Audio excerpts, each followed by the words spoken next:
For a normal conception, we all know that we need a normal semen count of 15 to 20 million.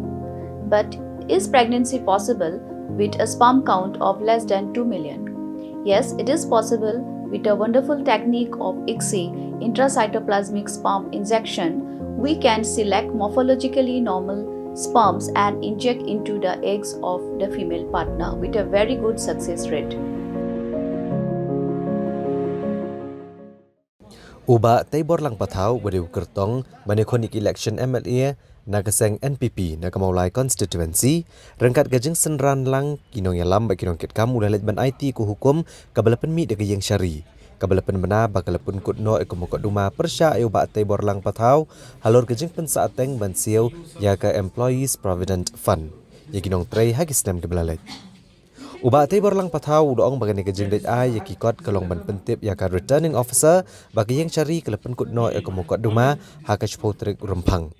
Bat ba ka returning officer kan yo ban pelat no ayu nakatop jangki kertong ki badan mokot duma ne kam sniu. Kam tam haba ulong uba kuat halor kene gajeng keno. Uba taibor lang patau uba yakonik election nakamaulai constituency ulong ba kamokot duma persayu kadai halor ke Employees Provident Fund jaginong 3 kabelami ya kapor budang peniat ya ke WG agency. Ulong bayakan ya kam ladap ban penbet ya kesenam arah zarkat pra.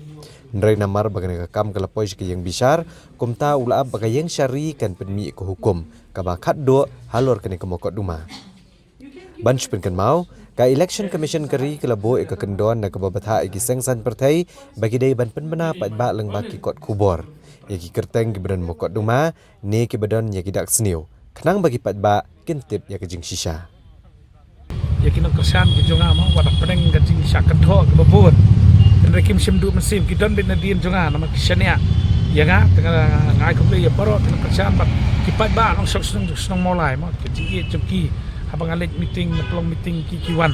ban snap ke kaba ni pen snow iki kejing angnut pengin sakri senang mulai te kemangi pilatif mentasgi mengawan ban ai kini ka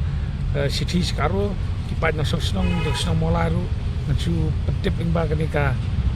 media mentapa nakalian juga habede bekemuk ketama kaba 8 bana menta undan isu ngala bet lakut ketum kecing ai ka cing besar maka High Court badan borom joko mekalia.